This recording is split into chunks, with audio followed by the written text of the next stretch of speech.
Students, today we will start our fourth chapter, growing up as boys and girls. Okay, so let's start. Being a boy or a girl is an important part of one's identity. एक लड़का होना या लड़की होना किसी भी व्यक्ति के आइडेंटिटी का एक इम्पॉर्टेंट पार्ट होता है। The society we grow up is teachers us what kind of behaviour is acceptable for girls and boys. जिस समाज में हम रहते हैं वो हमें बताता है कि किस तरह का हमें एक गर्ल को किस तरह का व्यवहार करना चाहिए, एक बॉय को किस तरह का व्यवहार करना चाहिए। What boys and girls can और can not do.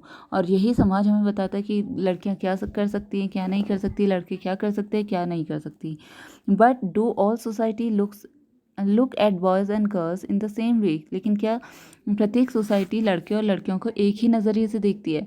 We will try and answer this question in this chapter. हम इस चैप्टर में इसी प्रश्न का उत्तर ढूंढने की कोशिश करेंगे।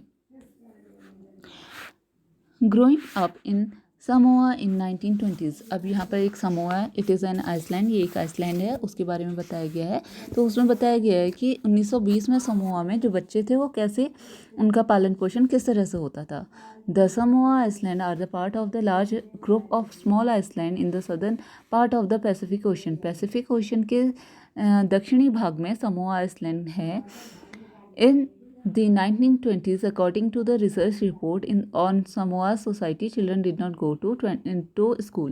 1920 के समय में समोआ आइसलैंड के जो बच्चे थे वो स्कूल नहीं जाया करते थे।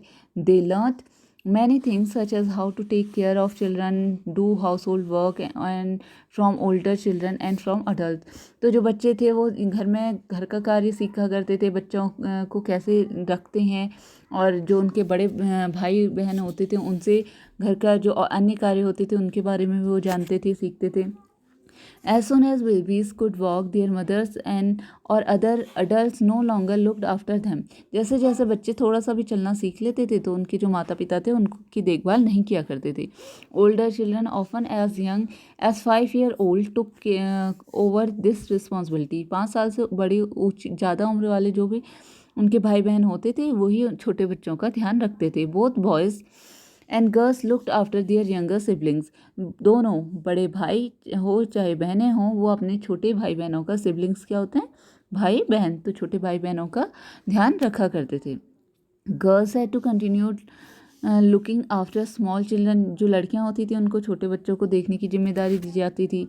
आफ्टर द एज ऑफ 14 और so on girls are went on fishing trips. अब जैसे लड़कों को फिशिंग सिखाई जाती थी, मछली पकड़ना सिखाया जाता था, वैसे ही 14 साल की उम्र के बाद से लड़कियों को भी फिशिंग ट्रिप में लेके जाया जाता था।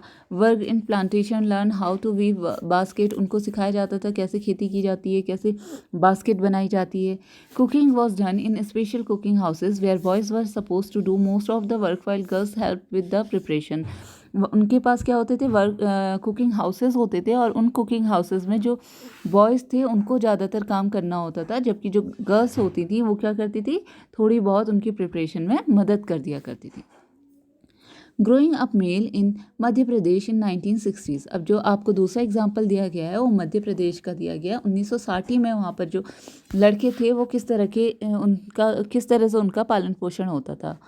The following is adapted from an account of experiences of being in a small town in Madhya Pradesh in 1916।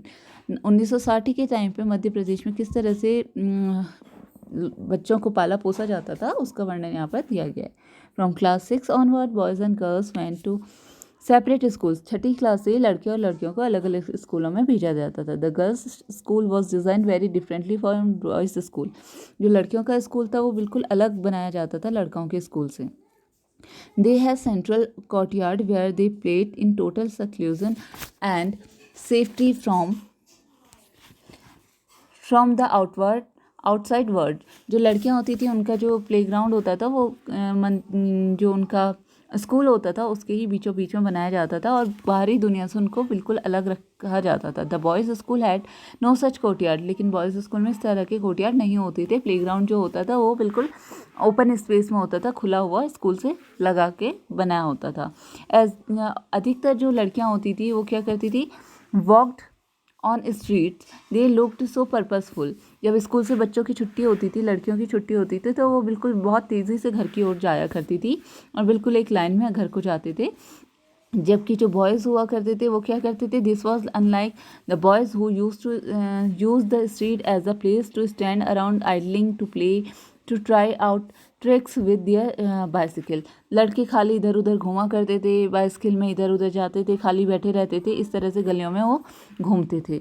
The girls always went in groups perhaps because they also carried fears of being tease और attack. जो लड़कियां होती थी उनको हमेशा ये डर रहता था कि कोई उसे चिढ़ाएगा या उन पर अटैक करेगा, तो इसलिए वो हमेशा ग्रुप्स में रहा करती थी।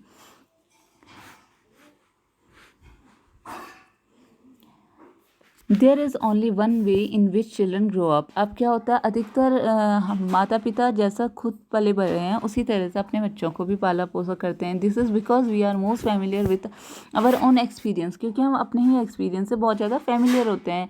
If we talk to elder in our family we will see that their childhood were probably very different from our. अगर हम अपने से बड़ों से बात करेंगे तो हमें पता चलेगा कि उनका बचपन हमारे बचपन से बिल्कुल ही अलग था।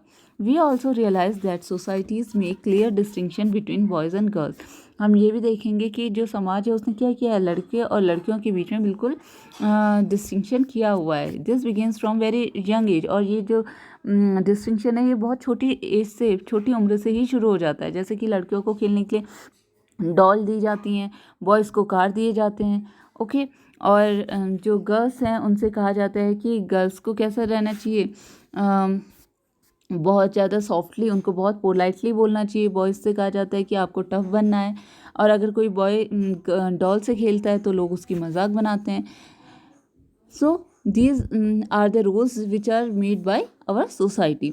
Okay, let us look at how this difference exists in the work done by men and women.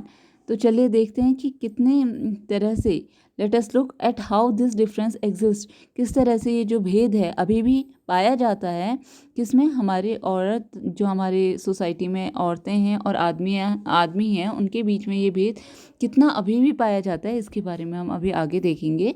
तो चलिए देखते हैं।